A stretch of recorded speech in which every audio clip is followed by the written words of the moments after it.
고린도전서 8장 1절에서 13절까지의 말씀 다 같이 합독하도록 하겠습니다. 우상의 제물에 대하여는 우리가 다 지식이 있는 줄을 아나 지식은 교만하게 하며 사랑은 덕을 세우나니 만일 누구든지 무엇을 아는 줄로 생각하면 아직도 마땅히 알 것을 알지 못하는 것이요 또 누구든지 하나님을 사랑하면 이 사람은 하나님의 아시는 바 되었느니라. 그러므로 우상의 제물 먹는 일에 대하여는 우리가 우상은 세상에 아무것도 아니며 또한 하나님은 한 분밖에 없는 줄 아노라. 비록 하늘에나 땅에나 신이라 칭하는 자가 있어 많은 신과 많은 주가 있으나 그러나 우리에게는 한 하나님 곧 아버지가 계시니 만물이 그에게서 났고 우리도 그를 위하여 또한 한 주 예수 그리스도께서 계시니 만물이 그로 말미암고 우리도 그로 말미암았느니라. 그러나 이 지식은 사람마다 가지지 못하여 어떤 이들은 지금까지 우상에 대한 습관이 있어 우상의 제물로 알고 먹는 거로 그들의 양심이 약하여지고 더러워지느니라. 식물은 우리를 하나님 앞에 세우지 못하나니 우리가 먹지 아니하여도 부족함이 없고 먹어도 풍족함이 없으리라. 그런즉 너의 자유함이 약한 자들에게 거치는 것이 되지 않도록 조심하라. 지식 있는 내가 우상의 집에 앉아 먹는 것을 누구든지 보면 그 약한 자들의 양심이 담력을 얻어 어찌 우상의 제물을 먹게 되지 않겠느냐. 그러면 내 지식으로 그 약한 자가 멸망하나니 그는 그리스도께서 위하여 죽으신 형제라. 이같이 너희가 형제에게 죄를 지어 그 약한 양심을 상하게 하는 것이 곧 그리스도에게 죄를 짓는 것이니라. 그러므로 만일 식물이 내 형제로 실족해 하면 나는 영원히 고기를 먹지 아니하여 내 형제를 실족치 않게 하리라. 아멘. 하나님의 말씀입니다. 오늘은 저희가 점화한 네 번째 촛불의 의미 사랑에 대해서 고린도전서 8장 1절부터 13절까지의 말씀을 가지고 사랑과 지식이란 제목으로 말씀을 증거하고자 합니다. 저는 특별히 고린도전서 8장 1절에서 13절 말씀을 언제 한번 주일에 설교를 할까 내심 굉장히 많이 기대를 가지고 준비하고 있었는데요. 모쪼록 성령님께서 부족한 저를 사용하여 주셔서 이 시간에 정말 성령의 날선 검으로 여러분과 저의 영혼을 깨뜨리시고 새로운 깨달음과 변화를 얻는 그런 예배가 될 수 있게 되길 간절히 소원합니다. 한 미국 교회에서 이런 일이 있었다는 것입니다. 인근의 술집이 망하는 통에 그 술집에서 그 술집 바에서 치고 있었던 그 올겐을 그 사장의 어떤 마음이 들었는지 교회에 그 술집에서 쓰던 그 전자 올겐을 교회에 기증하겠다고 연락이 온 거예요. 그래서 목사님께서 교회 재직들과 성도들과 상의를 한 것입니다.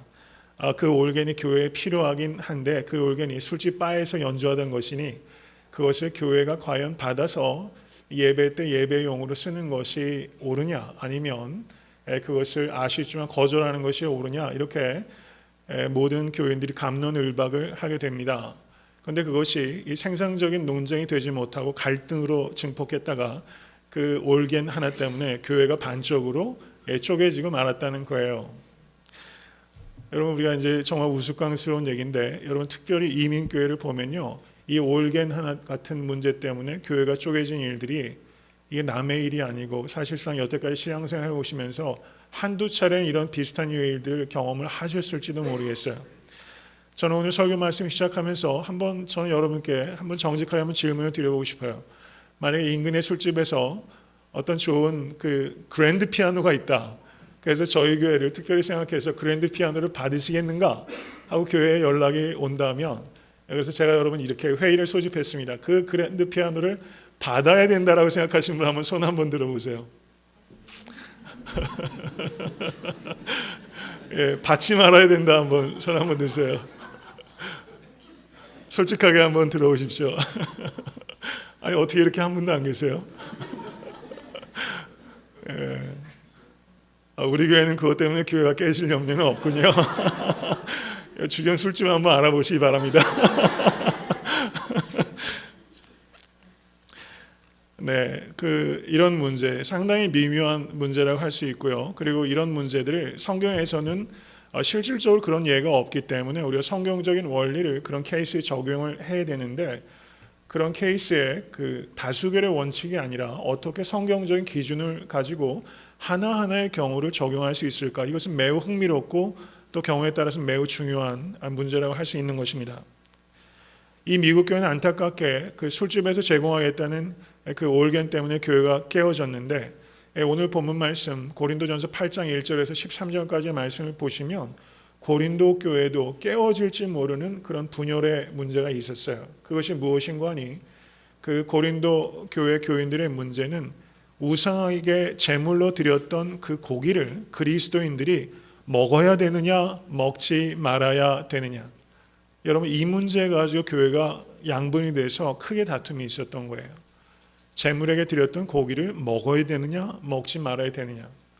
여러분 이 질문을 한번 마음속으로 한번 대답해 보시기 바랍니다. 만약에 성도님들께서 고린도 교회 교인이라면 제물로 드렸던 고기를 그냥 상관없이 먹어도 신앙적으로 아무 문제가 없다라는 입장을 지키실지, 아니면 그것은 부정한 것이기 때문에 안 된다라는 결론을 내리실지 한번 생각해 보실 수 있게 되기를 바랍니다.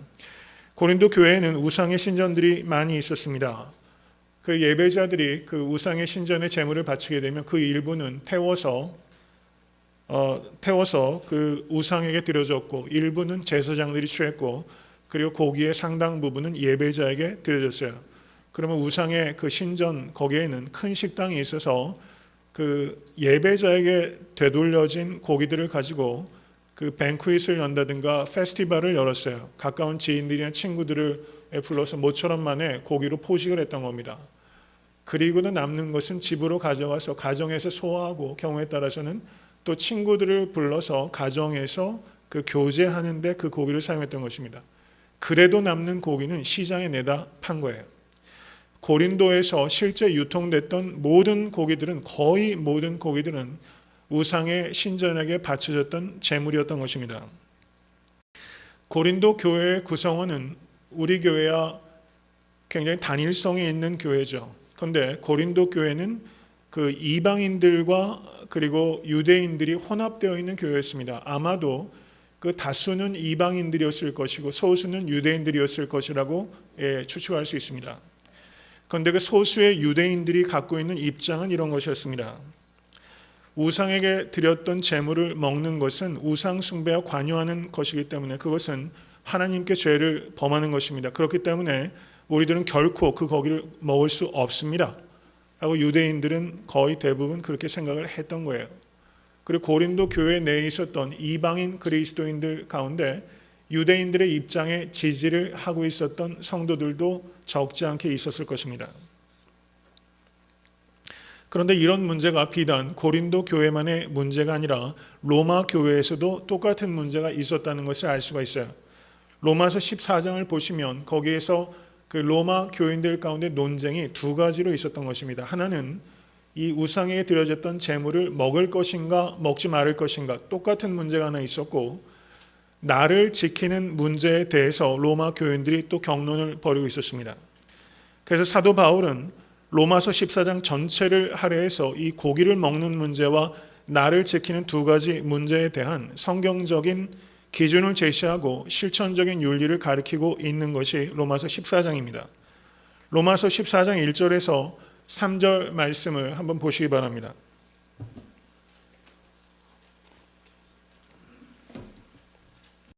로마서 14장 1절에서 3절 말씀 다 같이 합독하도록 하겠습니다. 믿음이 연약한 자를 너희가 받되 그의 의심하는 바를 비판하지 말라. 어떤 이는 모든 것을 먹을 만한 믿음이 있고 연약한 자는 채소를 먹느니라. 먹는 자는 먹지 않는 자를 업신여기지 말고 먹지 못하는 자는 먹는 자를 판단하지 말라. 이는 하나님이 저를 받으셨음이니라. 아멘.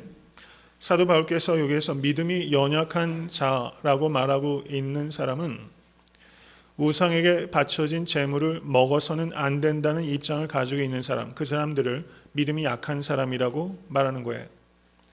그럼 믿음이 강한 사람은 우상에게 드려진 제물을 먹어도 하등의 문제가 없다라는 신학적인 입장을 가지고 있는 사람을 믿음이 강한 자라고 표현한 것입니다. 오늘 본문 말씀을 보시면 고린도전서 8장 8절, 9절, 10절에 약한 자, 약한 자라는 표현이 3번 반복되고 있습니다. 그리고 로마서 15장 1절을 보시면 거기에서 사도 바울이 이렇게 분명하게 자기는 어떤 입장을 가지고 있는지를 밝히고 있어요. 로마서 15장 1절 제가 봉독합니다. 우리 강한 자가 마땅히 연약한 자의 약점을 담당하고 자기를 기쁘게 하지 아니할 것이라. 이렇게 사도 바울께서 분명하게 말씀하셨어요. 우리 강한 자가 마땅히 약한 자의 약점을 담당하고 라고 말씀하고 있어요. 우리 강한 자가. 그러면 사도 바울은 약한 자에 속하는 입장입니까? 강한 자에 속하는 입장입니까? 사도 바울은 자신은 강한 자와 동일한 신학적인 입장을 가지고 있다는 것을 술에 물 탄 듯 물에 술 탄 듯 하지 않고 자신이 갖고 있는 성경적 입장은 분명히 강한 자의 입장이라는 것을 밝힌 거예요. 사도 바울은 그것을 분명하게 나타냈습니다. 사도 바울께서 믿음이 약한 사람이라고 표현한 사람들은 그러면 이 우상의 고기를 먹으면 안 된다는 입장을 가지고 있는 사람이고, 그것을 좀 더 포괄적으로 일반적으로 정의를 하자면 이렇게 볼 수 있는 것입니다. 믿음이 약한 사람을 우리가 믿음이 없는 사람처럼 대우해서는 안 된다는 것입니다. 어떤 특정한 문제에 믿음이 약할 수 있어요. 그런데 그 문제 하나를 가지고 믿음이 없는 사람처럼 이야기해서는 안 된다는 겁니다. No faith가 아니라 weak faith. 약한 믿음을 가지고 있다는 것을 우리가 존중해야 된다는 것을 사도 바울께서 강조하고 있는 거예요. 약한 믿음은 이렇게 정의할 수 있습니다. 실제적인 삶의 여러 가지 정황들 속에서 성경적 진리에 대한 지식이 없고, 그리고 그 지식을 어떻게 바르게 적용해야 될지를 알지 못하는 사람을 믿음이 약한 사람이다 라고 표현할 수 있는 거예요. 여러분, 올해 한 해 살아오시면서 여러분, 우리의 신앙생활은 사실상은 교회 밖에서의 생활이 우리의 신앙생활이 어떠한지를 증명하는 것입니다. 매일매일의 우리 삶의 자리에서 여러분, 바르게 처신하기 위한 학업과 생업의 자리에서 자녀를 키우는 문제에 있어서 성경적인 지식이 거기에 어떻게 영향을 끼치고 그리고 바르게 적용할 수 있으셨습니까? 그러셨습니까? 여러분, 만약에 성경적인 바른 지식이 없고 그리고 그 지식대로 나의 삶 속에 살고자 하는 의지와 열매가 없다면 그 사람은 사도 바울이 말하기를 믿음이 약한 사람이다 라고 말씀하고 있다는 거예요. 저는 제 개인적인 견해를 가지고 성도님들의 신앙을 진단하는 것이 아니라 말씀에 따라서 성도님들의 신앙이 강한 것인지 약한 것인지를 지금 말씀드리고 있는 것입니다. 이것은 매우 중요한 것입니다.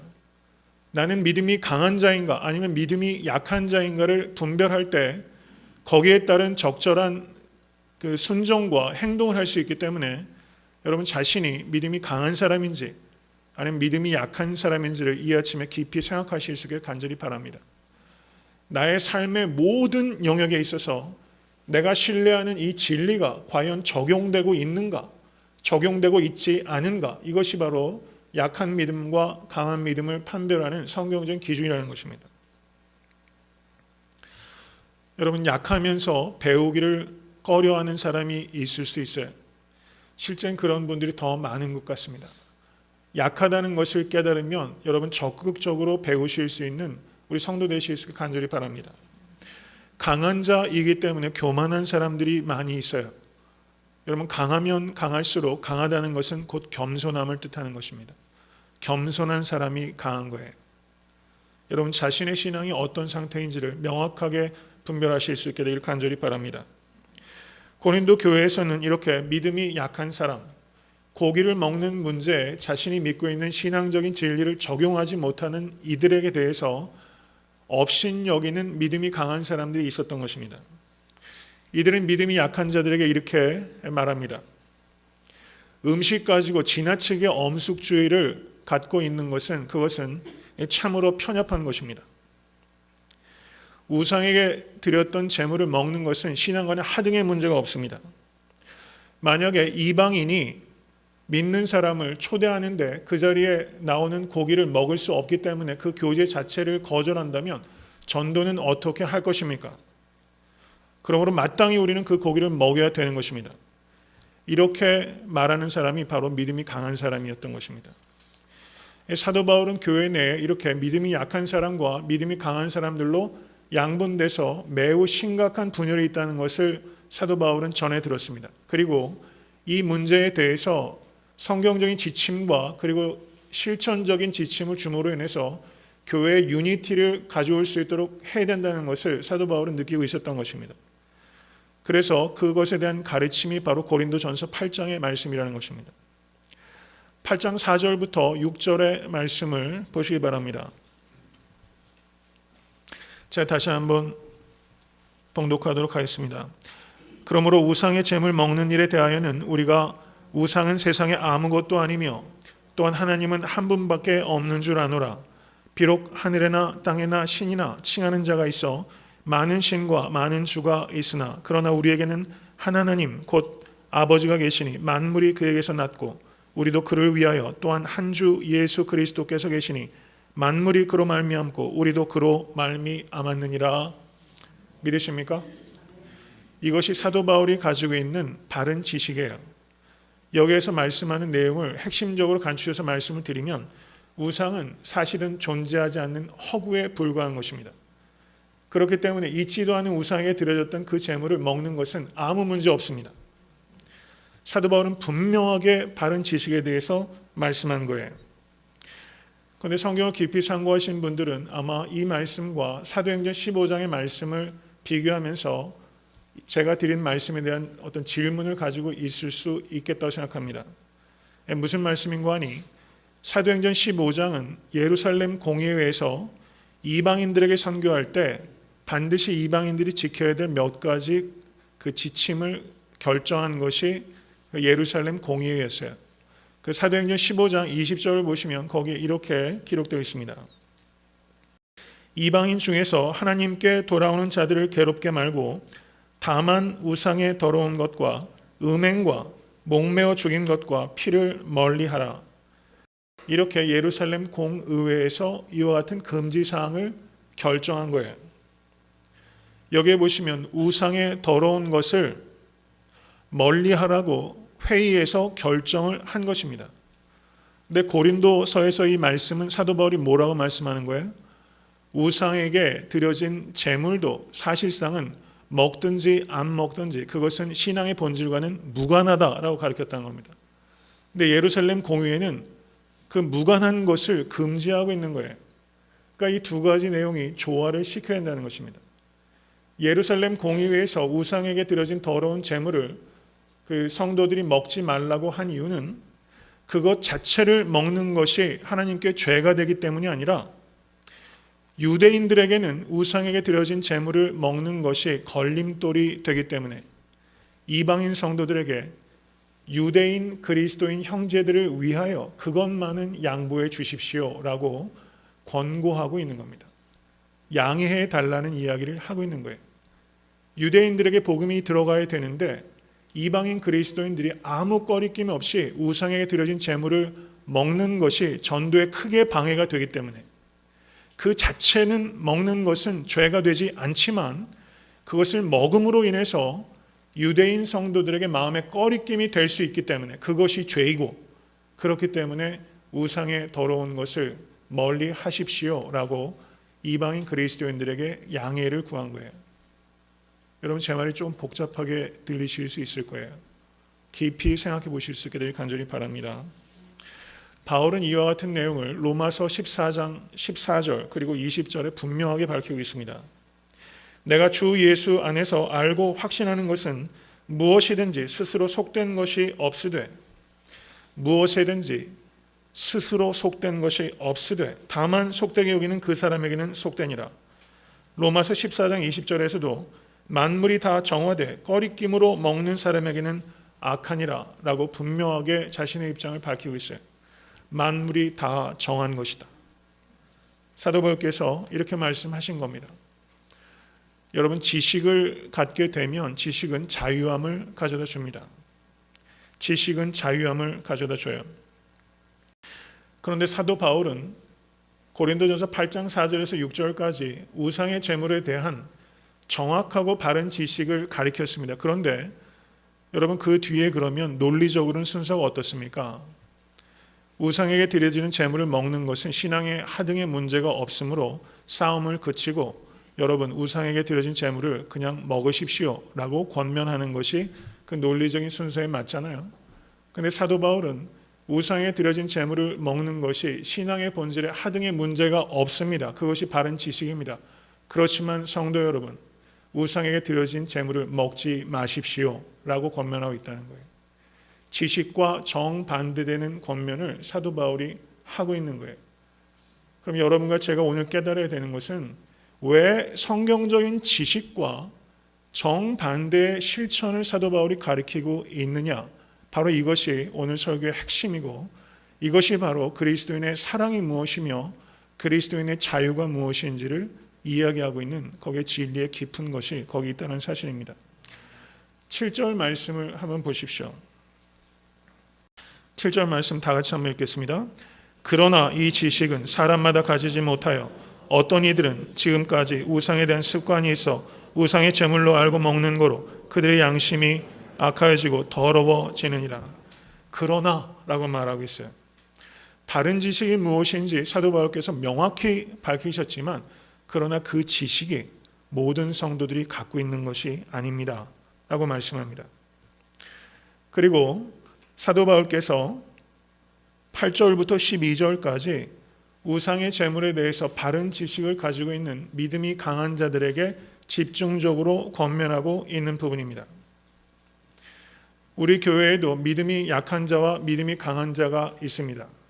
모든 교회에는 성경적인 바른 지식이 있는 소수의 성도와 성경적인 바른 지식이 결여되어 있는 다수의 성도들이 있어요. 여러분 오늘 본문의 이 문제는 우리가 사실상은 신앙생활하면서 매 순간 경험하는 본질적인 문제예요. 그렇기 때문에 경청하실 수 있게 될 간절히 바랍니다. 약한 성도는 강한 성도를 판단합니다. 그리고 강한 성도는 약한 성도를 업신여기게 되는 것이 문제의 본질이에요. 여러분들은 어떻게 성도들을 생각하면서 신앙생활을 하고 계십니까? 사도 바울은 약한 자는 강한 자를 판단하지 말며 강한 자는 약한 자를 업신여기지 말고 서로 존중하고 서로 덕을 세우라. 그리고 그리스도께서 받으신 것처럼 서로 용납하십시오. 바로 이것을 가리키고 있다는 것입니다. 흔쾌하고 정중하게 서로 용납하십시오. 이것을 사도 바울이 가리키고 있는 거예요. 여러분 우리 교회에도 믿음이 약한 자와 강한 자가 있어요. 그러나 한 사람도 예외 없이 성도로서 책임이 있습니다. 믿으십니까? 우리 교회에서 아주 어린아이부터 그리고 가장 나이가 연로하신 성도님까지 한 사람도 예외 없이 책임이 있어요. 믿으십니까? 여러분 책임감을 느끼셔야 돼요. 그런데 사도 바울이 가르치는 것은 그 책임감의 정도가 똑같지 않다라고 말씀하고 있는 거예요. 책임감의 정도가 믿음이 강한 사람에게는 더 큰 책임이 있고 믿음이 약한 자에게는 상대적으로 강한 자에 비해서는 작은 책임이 있다라고 말하는 거예요. 그 사도 바울의 권고는 7절부터 12절까지 오직 믿음이 강한 자에게 향하고 있는 것입니다. 사도 바울이 가지고 있는 논리는 약한 자가 눈높이를 강한 자에게 맞추라라고 가리키는 것이 아니라 강한 자가 그 눈높이를 약한 자에게 맞추십시오 라고 사도 바울이 가리키고 있다는 사실입니다.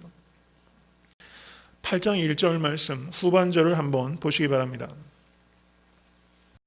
지식은 교만하게 하며 사랑은 덕을 세우나니 이렇게 말씀하고 있어요. 지식은 교만하게 하며 사랑은 덕을 세우나니. 여러분 이 세상에서 제일 어려운 게 뭔지 아세요? 교만하지 않기가 제일 어려운 거예요. 교만하지 않기가 제일 어려워요. 제일 어려운 거는 겸손하기가 제일 어려운 거예요. 지식이 높아지면서 겸손하기가 얼마나 어려운지 아십니까? 소유가 많아지면서 겸손하기가 얼마나 어려운지 아세요?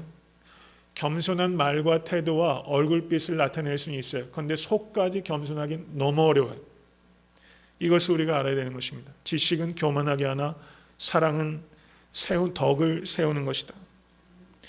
여러분 이 말씀은 지식이 중요하지 않고 지식이 필요하지 않다는 것을 가리키는 것이 아닙니다. 사도 바울은 그의 모든 서신서에서 모든 성도들에게 강조하는 바가 있어요.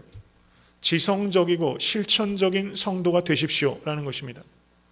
저를 한번 따라해 보십시오. 지성적이고 실천적인 성도. 여러분 지성적이고 실천적인 성도가 능력 있는 성도예요. 여러분 제가 매주 설교할 때마다 제가 힘써서 가르치고 그리고 성경 공부를 통해서 여러분들을 양육하는 것은 성도님들이 지성적인 성도가 되도록 하기 위한 것입니다. 여러분 지성적인 성도가 되라는 것이 성경이 가르침에 지성주의가 빠져서 지성 때문에 교만해지는 것이 아니라 성경적인 바른 지식이 무엇인지 명확하게 분별할 수 있어야 된다고 성경 우리에게 말씀하고 있어요. 지성적인 성도가 되어야 되는 것입니다. 특별히 한국교회 성도들의 치명적인 약점은 지나치게 지성적이지 않다는 거예요. 지나치게 감정적이에요. 여러분 지성적이면서 뜨거운 성도 되실 수 있게 간절히 축원합니다. 지성적이면 뜨거워져야 되는 것이에요. 바른 지식이 있으면 뜨겁습니다. 그 생명의 지식이 이 심장에 있는데 어떻게 안 뜨거워질 수 있겠어요? 뜨거워지는 거예요. 목소리가 크고 그냥 사람이 펄펄 기자에서 뛴다고 여러분 그게 뜨거운 게 아니에요. 진리의 말씀이 그 가운데 가면 차가운 이성을 가지고 있지만 그 심령은 성령으로 불 끓는 거예요. 여러분이 두 가지를 겸비하시는 능력 있는 성도 되실 수 있게 되기를 주님으로 간절히 축원합니다. 사도 바울께서 강조하고 있는 것은 지식이 필요하지 않거나 지식이 중요하지 않다는 것이 아니라 경청하십시오. 지식은 반드시 사랑에 의해서 통제되고 사랑으로 표현되어야 된다는 것을 의미하는 거예요. 지식을 성경 언어로 저를 한번 따라해 보십시오. 그나시스라고 그래요. 그나시스. 내년에 연말쯤에 그 그리스도 시험을 한번 봐야 될 것 같아요. 그나시스. 이건 굉장히 중요한 그 단어고 그 영어하고도 연관이 되죠. 그나시스. 이게 지식이에요. 그나시스. 그리고 성경 원어로 사랑이 뭔지 아시죠? 사랑은 뭡니까? 아가페예요. 그나시스는 아가페에 의해서 통제되고 아가페로 표현될 때만 그나시스예요. 사랑으로 통제되지 않고 사랑으로 표현되지 않으면 그것은 지식이 아니라는 것입니다. 여러분 사랑이 없는 지식은 사람을 죽입니다. 그런데 사랑으로 표현되는 지식은 사람을 살리는 지식이 되는 거예요. 여러분 올 한해 살면서 여러분 거짓말 좀 하셨어요? 또 한번 손 한번 들어볼까요? 네, 여러분 그 김수환 추기경 아시죠? 뭐 종교를 떠나서 뭐 김수환 추기경 같은 분이 한국 사회에 있었다는 것, 그게 참 고마운 일이다. 전 개인적으로 그렇게 생각해요. 그 신문 기자가 찾아가서 이 신부들 가운데 그 외국어에 좀 능통한 분이 계세요. 그분이 뭐 영어도 좀 하시고 불어도 좀 하시고 한국말도 하시고 뭐 이렇게 언어를 좀 다양하게 구사한다고 그래요. 그래서 그 신문 기자가 이 신부한테 가서 외국어를 많이 하신다면서요? 이렇게 얘기했더니 이 김수환 추기경이 그랬답니다. 저는 거짓말도 합니다. 이렇게 말을 했대요. 그 나이 많으신 그 원로가 하실 법한 이야기고 참 이렇게 구수하면서도 많은 것들 생각하게 하는 이야기로 생각돼요. 여러분과 저는 올 한해도 거짓말도 사실은 많이 하면서 살았어요. 우리 안에 거짓이 사실은 많이 있어요. 그거 솔직하게 볼 수 있게 되길 간절히 바랍니다. 그런데 우리가 옳은 말을 할 때도 분명히 있었어요. 그런데 제가 드리는 말씀은 거짓말이 가져오는 폐해가 있지만 사랑이 없는 옳은 말이 가져오는 위험은 더 클 수 있다는 것을 말씀을 드리는 거예요. 옳은 말을 하면서 사랑이 없이 뱉음으로 인해서 사람을 죽여요. 사랑이 없는 옳은 행위를 가지고 사람을 목을 졸라요. 옥죄입니다. 옳고 그르냐를 따지는 것만으로 충분하지 않아요.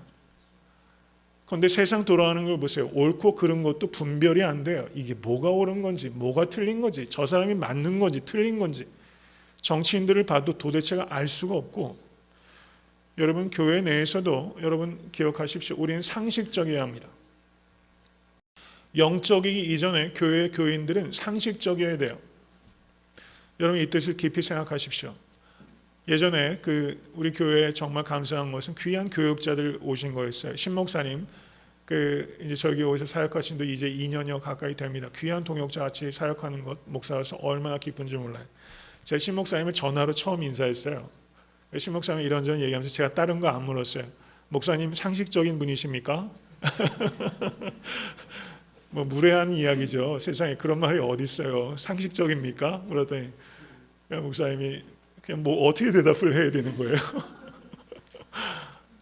근데 신 목사님 너무 상식적이신 것 같아요. 그게 전 너무 좋아요. 그래서 일하는 게 참 같이 일하는 게 즐거워요. 그리스도인들은 상식을 기본적으로 갖춰야 돼요. 근데 중요한 것은 상식에 묶이면 안 됩니다. 상식을 뛰어넘을 수 있어야 되는 거예요. 제가 그래서 누누이 말씀드리지만 기독교 신앙은 비합리적인 것이 아니라 초합리적인 거예요. 초합리적인 거예요. 합리적이지 못한 위험이 있는가 하면 합리적이기만 하고 영적이지 못하는 위험은 훨씬 위험할 수 있어요. 교회에 그런 위험을 있을 수 있다는 것을 여러분 기억하시길 간절히 바랍니다. 참된 지식은 무엇입니까? 고린도전서 8장 2절의 말씀을 보십시오.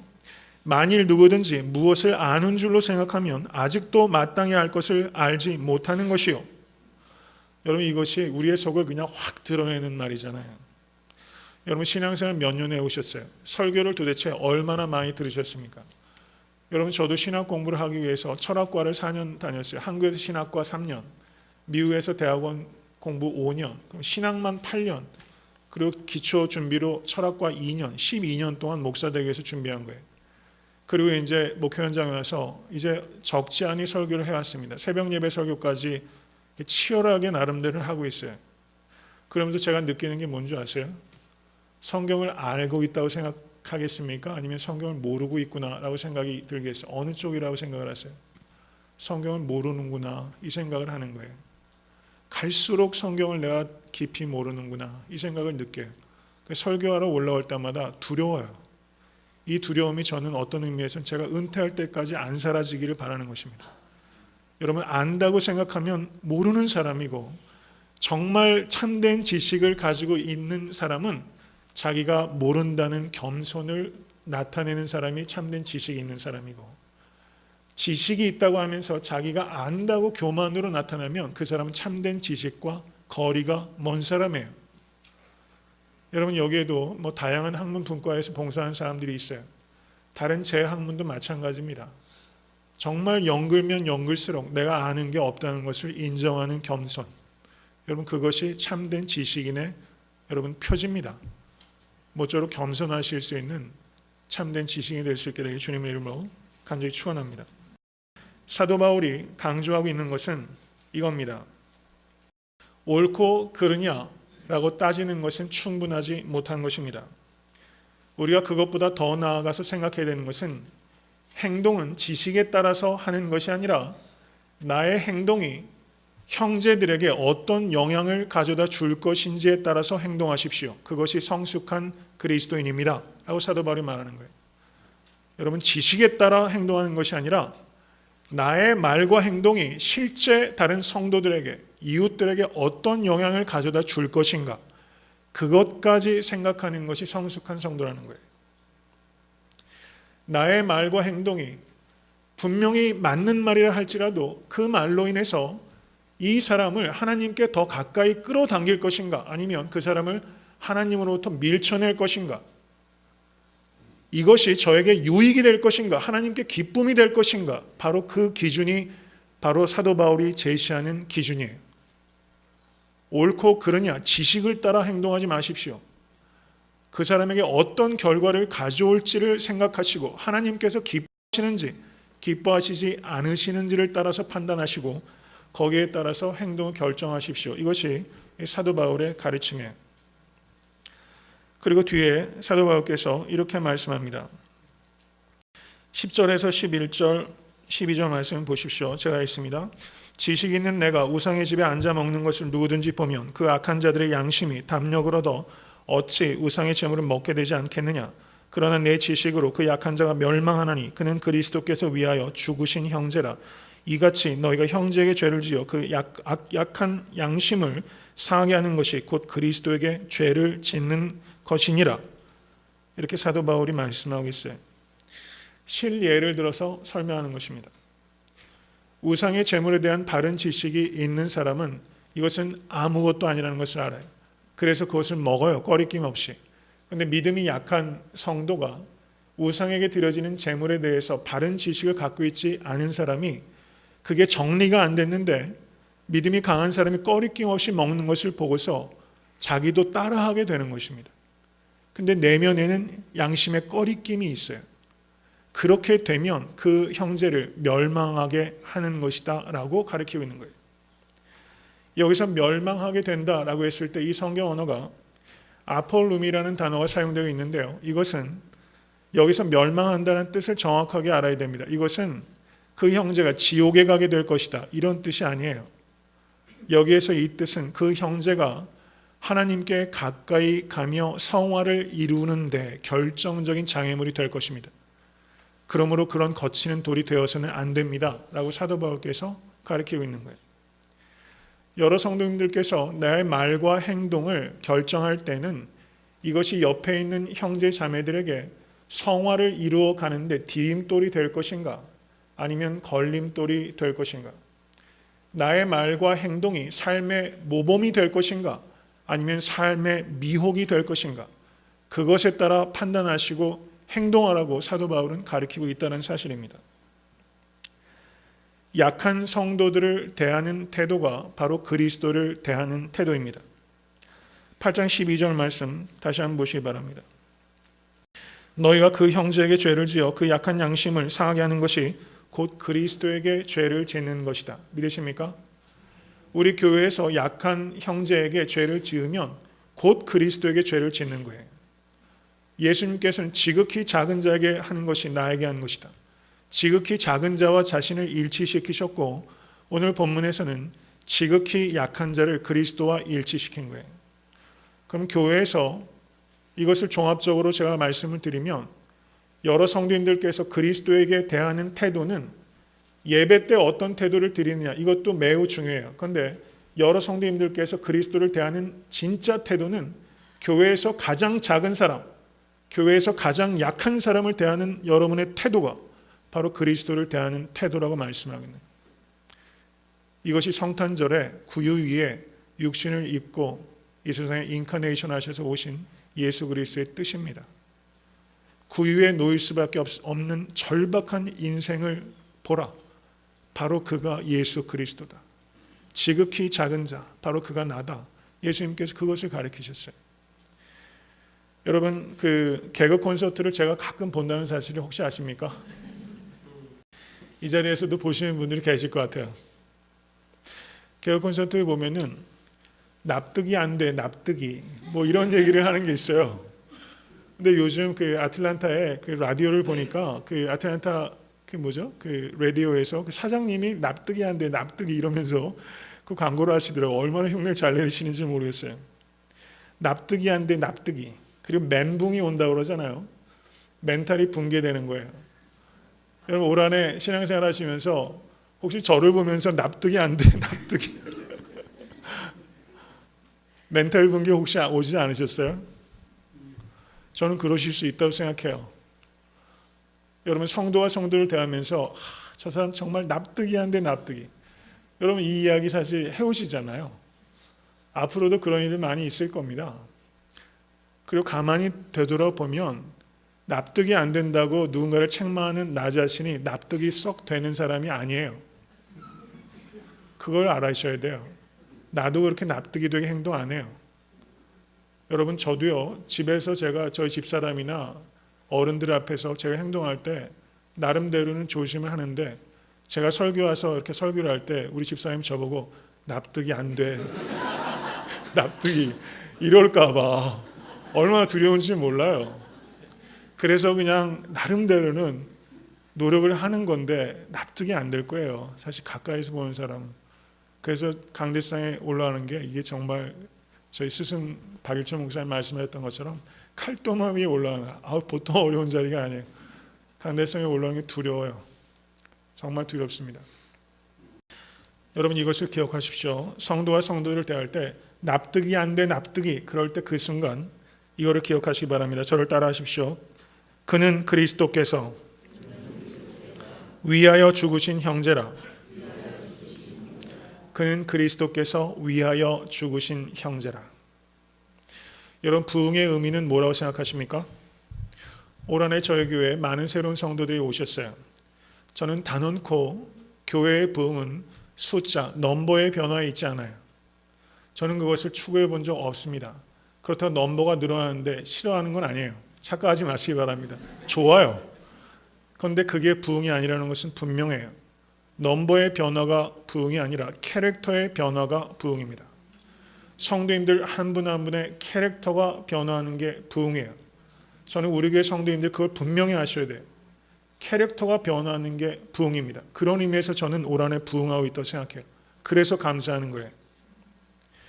간디가 이런 말을 했어요. 나는 예수를 좋아합니다. 그러나 기독교인들을 좋아하지 않습니다. 왜냐하면 그들은 예수님을 닮지 않았기 때문입니다.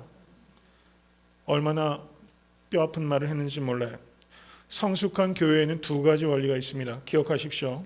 믿음의 원리와 사랑의 원리가 있어요. Christ-centered faith가 있고 Christ-centered love, 이것이 교회의 두 가지 견고한 기둥입니다. 본질적인 문제에 있어서는 Christ-centered faith, 믿음이 우선합니다. 그리고 비본질적인 문제에 있어서는 Christ-centered love가 우선하는 것입니다.